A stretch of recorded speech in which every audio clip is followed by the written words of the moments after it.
Hi friends, ನಮಸ್ಕಾರ ರೀ. ನಾನಿವತ್ತು ಉತ್ತರ ಕರ್ನಾಟಕ ಸ್ಟೈಲ್ನಲ್ಲಿ ಮಜ್ಜಿಗೆ ಸಾಂಬಾರನ್ನು ಹೇಗೆ ಮಾಡ್ಕೋದಂತ ತೋರಿಸ್ಕೊಡ್ತೀನಿ. ದೇಹಕ್ಕೆ ತಂಪು ಕೂಡ, ಆರೋಗ್ಯಕರವಾಗಿ ಕೂಡ ಇರುತ್ತೆ. ಇದನ್ನು ಮಾಡಲಿಕ್ಕೆ ನಾನು ಒಂದು ಜಾರ್ ತಗೊಂಡು ಆ ಜಾರಿಗೆ ಖಾರ ನೋಡಿಕೊಂಡು ಮೆಣಸಿನ್ಕಾಯಿ ಹಾಕ್ತಾ ಇದ್ದೀನಿ. ಒಂದು 4 ಮೆಣಸಿನ್ಕಾಯಿ ತಗೊಂಡಿದ್ದೀನಿ ನಾನಿಲ್ಲಿ. ಖಾರ ನೋಡಿಕೊಂಡು ಮೆಣಸಿನ್ಕಾಯಿನ ಹಾಕ್ಕೊಳ್ಳಿ. ಮಜ್ಜಿಗೆ ಎಷ್ಟು ಇರ್ತದೆ ನೋಡಿ ಮೆಣಸಿನ್ಕಾಯಿನ ಹಾಕ್ಕೊಳ್ಳೋದು. ನಂತರ ಒಂದು ಸ್ವಲ್ಪ ಜಾಸ್ತಿನೇ ಬೆಳ್ಳುಳ್ಳಿ ತಗೊಂಡಿದ್ದೀನಿ. ಬೆಳ್ಳುಳ್ಳಿ ಸ್ವಲ್ಪ ಜಾಸ್ತಿನೇ ತಗೊಳ್ಳಿ. ಹಾಗೆ ಒಂದು ಸ್ವಲ್ಪ ಕೊತ್ತಂಬರಿ ತಗೊಂಡಿದ್ದೀನಿ. ಒಂದು ಸ್ವಲ್ಪ ನಾನಿಲ್ಲಿ ಕರಿಬೇವು ತಗೊಂಡಿದ್ದೀನಿ.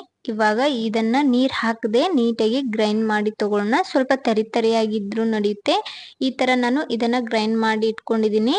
ನಂತರ ಸಿಂಪಲ್ ಆಗಿ ತಡ್ಕ ಕೊಡೋದು ಅಷ್ಟೇ.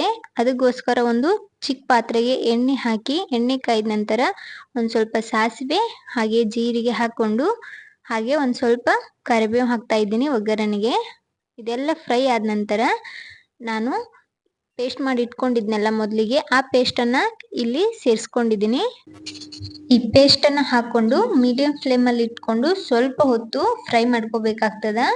ಅದರಲ್ಲಿರೋ ಸ್ವಲ್ಪ ಹಸಿ ನೀರಿನ ಅಂಶ ಎಲ್ಲ ಹೋಗೋವರೆಗೂ ನೀಟಾಗಿ ಫ್ರೈ ಮಾಡಿಕೊಂಡು, ಇದಕ್ಕೇನೆ 1 ಟೇಬಲ್ ಸ್ಪೂನ್ ಅಷ್ಟು ಅರಿಶಿನ ಪುಡಿ ಸಹ ಹಾಕ್ಕೊಂಡಿದ್ದೀನಿ.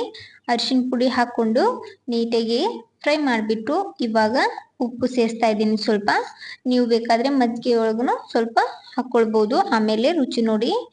ಇವಾಗ ಫ್ರೈ ಆಗಿರೋ ಈ ಮಸಾಲೆಯನ್ನು ತಗೊಂಡಿರೋ ಮಜ್ಜಿಗೆಗೆ ಸೇರಿಸ್ತಾ ಇದ್ದೀನಿ. ಫ್ರೈ ಮಾಡಿರೋ ಮಸಾಲೆ ಎಲ್ಲ ಮಜ್ಜಿಗೆಗೆ ಸೇರಿಸ್ಕೊಂಡು ಇದನ್ನೊಮ್ಮೆ ನೀಟಾಗಿ ಮಿಕ್ಸ್ ಮಾಡ್ಕೊಳ್ಳೋಣ. ಕೊನೆಯದಾಗಿ ಇದಕ್ಕೆ ನಾನು ಒಂದು ಸ್ವಲ್ಪ ಕೊತ್ತಂಬರಿ ಸೊಪ್ಪನ್ನು ಕಟ್ ಮಾಡಿ ಸೇರಿಸ್ತಾ ಇದ್ದೀನಿ. ನೋಡ್ಬೋದು ಇವಾಗ ರೆಡಿ ಆಗ್ಯದ ಸಿಂಪಲ್ ಆದ ಮಜ್ಜಿಗೆ ಸಾಂಬಾರ್. ಕಡಿಮೆ ಸಮಯದಲ್ಲಿ ಇದನ್ನು ಮಾಡ್ಕೊಳ್ಬೋದು. ಈ ಸಾಂಬಾರ್ ರೈಸ್ ಜೊತೆ ತಿನ್ನೋದಕ್ಕೆ ತುಂಬ ರುಚಿಕರವಾಗಿರುತ್ತೆ, ತುಂಬ ಟೇಸ್ಟಿಯಾಗಿರ್ತದೆ. ನೀವು ಒಮ್ಮೆ ಟ್ರೈ ಮಾಡಿ ಹೇಗಾಗಿತ್ತಂತ ಕಮೆಂಟ್ ಮಾಡಿ. ಇದೇ ಥರದ ಇನ್ನಷ್ಟು ಉತ್ತರ ಕರ್ನಾಟಕ ರೆಸಿಪಿಗೋಸ್ಕರ ರಮ್ಯಾ ಮನೆ ಅಡುಗೆ ಚಾನಲನ್ನು ಸಬ್ಸ್ಕ್ರೈಬ್ ಮಾಡ್ಕೊಳ್ಳಿ. ವಿಡಿಯೋ ಇಷ್ಟ ಆದರೆ ಒಂದು ಲೈಕ್ ಕೊಡಿ.